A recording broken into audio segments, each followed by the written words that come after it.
আমার জীবনে ঘটে যাওয়া প্রতিনিয়ত বাস্তব একটা সত্যি কথা আপনাকে বলি। প্রতিটা সেকেন্ড, প্রতিটা দিন আমার মনে হয় যে আমি নতুন করে পড়াশোনা শুরু করব। কিন্তু মজার বিষয় হলো, যখন একটা দিনের শুরু হয়, কিন্তু আমার পড়াশোনা শুরু হয় না। যখন একটা দিন শেষ হয়ে যায়, কিন্তু আমার পড়ালেখা শেষ হয় না, তখন আসলে বুঝতে পারি যে পড়ালেখাটা কতটা কঠিন। পড়ালেখা সবাই করতে পারে না। আর এখন হয়তোবা আপনি বলবেন যে আমরা তো এসএসসি পাস করছি, ইন্টার পাস করছি, অনার্স পাস করছি। তার মানে কি আমরা পড়ালেখা করি নাই? আপনি কতটুকু পড়ালেখা করছেন, এটা যদি আপনাকে জিজ্ঞেস করি যে আপনি কি করছেন এখন? যদি বলেন যে আপনি ভালো কোনো সার্ভিসে আছেন, লাইক গভর্নমেন্ট, ব্যাংক, বিসিএস, তাহলে আপনি সত্যি পড়াশোনা করছেন। আর যদি বলেন যে না, আমি কোনো গভর্নমেন্ট সার্ভিসে নাই, ব্যাংকে নাই, বিসিএসে নাই, তাহলে সত্যি আপনি পড়ালেখা করেন নাই। কারণ একাডেমিক পড়ালেখাগুলা যেমন আপনার উপরে চাপিয়ে দেওয়া হয়, ঠিক তেমনই আপনিও আপনার শ্রেণীকক্ষের টিচারের উপরে একটা ঝামেলা হয়ে চেপে থাকেন। এইজন্য তারা একটা পর্যায়ে আমাদেরকে প্রমোশন করিয়ে দেয় এবং ক্লাসগুলো পার করে দেয়। আর বোর্ড পরীক্ষা এটা কম বেশি সবাই দিয়েছি, আমরা জানি যে আসলে ওটা কতটা প্রোডাক্টিভিটির সাথে পরীক্ষাটা হয়। সে পরীক্ষাটা কতটা আসলে বলছি না, পরীক্ষা নিয়ে কিছু বলতে চাচ্ছি না। সো যারা আবার একটু ভালো পড়াশোনা করছে, তারা আবার বকাবকি করবে কমেন্টে আইসা। তবে বোর্ড পরীক্ষাগুলো পাস করা যায়, যারা একটু পড়াশোনা করে, পাস করার জন্য, তাদের জন্য।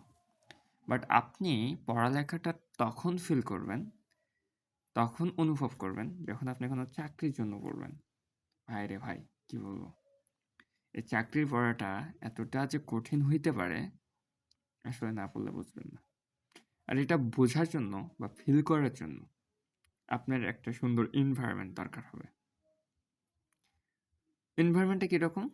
আপনার পরিবারের যে চাপ, এটা আপনার মাথার উপরে থাকতে হবে, ১ নাম্বার কথা। ২ নাম্বার কথা যেটা, সেটা আপনাকে বেকার হইতে হবে। ৩ নাম্বার, আপনার হাত খরচ এতটাই সীমিত হইতে হবে, যেটা দিয়ে আপনার দিনকাল কোনো রকম চলে যায় বা মাসের শেষের দিকে গিয়ে আপনি থেমে যান। ঠিক ওই পজিশনে যেখানে আপনি চলতে গিয়ে থেমে যান, যেখানে আপনি অভাব কি বুঝেন, দারিদ্রতা কি বুঝেন, আপনি একজন অনার্স মাস্টার্স করা, তারপরেও আপনার কোনো চাকরি নাই, বেকারত্বর যন্ত্রণা আপনাকে তিলে তিলে মারছে। ঠিক সেই সময়টা ছাড়া পড়ালেখাটা অনুভব করা সম্ভব নয়। এটা আমার পার্সোনাল ওপিনিয়নস হইতে পারে, বাট অনেকে আমার সাথে একমত হইতেও পারেন, নাও হইতে পারেন। এখন হয়তোবা অনেকেই বলবেন যে ভাই ভিডিও করার কি আছে এটা? দেখেন, মানুষের সময়, মানুষের দিন, অর্থাৎ মানুষের ভাগ্য কখন পরিবর্তন হবে এটা বলে কয়ে আসে না। কিন্তু এই যে এখন আমি আমার সাথে যুদ্ধ করছি, এই রাতে সবাই ঘুমিয়ে গেছে, কিন্তু আমি ঘুমাতে পারি নাই। এ রাতে সবাই হয়তোবা ঘুমিয়ে, ঘুমিয়ে স্বপ্ন দেখছে। বাট আমি ঘুমিয়ে স্বপ্ন দেখতে পাচ্ছি না এই সময়। জেগে, জেগে স্বপ্ন পূরণ করার চেষ্টা করছি। এখন এই যে আমার ক্রাইসিস সিচুয়েশন আমি পার করছি, এতে সাক্ষী শুধুমাত্র আমি, আমার আল্লাহ এবং আমার পড়ার টেবিল, আমার ঘরের ল্যাম্প এবং আমার বইগুলো এবং আমার প্রতিটা কলম, প্রতিটা খাতা এবং প্রতিটা সেকেন্ড।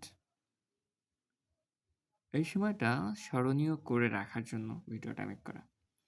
যদি জীবনে কখনো যে পজিশনে আসছি এর থেকেও ভালো পজিশনে যাই, তখন এই ভিডিওটা দেখলেই আমার ভালো লাগবে যে না, জীবনের একটা পর্যায়ে এতটা পরিশ্রম করছি। আর যদি এর থেকেও খারাপ অবস্থানে চলে যাই, এখন যেমন আছি, তখনও যাতে এই ভিডিওটা দেখলে আমি আজকের দিনের কথাটা আমি অলরেডি রিয়ালাইজ করতে পারি সেদিন, যে না, জীবনের চেষ্টা অনেক করছি, হয়তোবা ভাগ্যে নেই, রিজিকে নেই, এজন্য হয়তোবা সাকসেস হই নাই। হইতেই পারে, তাই না? আজকে মাথা ভর্তি চুল, সুন্দর চেহারা, মানে খুব একটা সুন্দর না, মানে পৃথিবীতে সবাই সুন্দর, জাস্ট উপমা দিয়ে বললাম আর কি।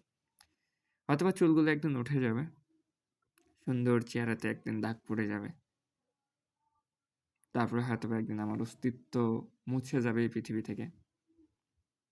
কিন্তু ভিডিওতে হয়তোবা থেকে যাবে। আজকে যেমন আমি 18-20 বছরের একজন যুবক। হয়তোবা কয়েক বছর পরে বুড়ো হয়ে যাব। বাট এই ভিডিওতে আমি যুবকই থেকে যাব। সেজন্যই ভিডিওটা মেক করা। এখন প্রশ্ন আসতে পারে যে রাত জেগে কি করছি, তাই না? একটু দেখাই নাহলে বুঝবেন না। আশা করি বুঝতে পারছেন যে কেন এত হতাশা, কেন এত গ্লানি, কেন এত ক্লান্তি নিয়ে কথা বললাম। জাস্ট আই ক্যান টলারেট, পারছি না। এই বেকারত্বর যে ওজন, যে ভার, এটা বহন করতে পারছি না। মাঝে মাঝে মনে হচ্ছে যে আমি এমন একজন মানুষ যে সাঁতার না জেনে সমুদ্রে ঝাঁপ দিয়েছি। হয়তোবা শুরুটা সবারই এমনটাই হয়, আমারও হচ্ছে। তবে ইনশাল্লাহ এইটা কাটিয়ে উঠবে। কোনো একদিন আমার মুখেও হাসি ফুটবে, আমিও সবার সামনে বলতে পারবো যে আলহামদুলিল্লাহ স্বপ্ন পূরণ হয়েছে। আল্লাহ সবার মনের ইচ্ছা পূরণ করুক, সবার স্বপ্ন পূরণ করুক, এই দোয়াই করি। আল্লাহ হাফেজ।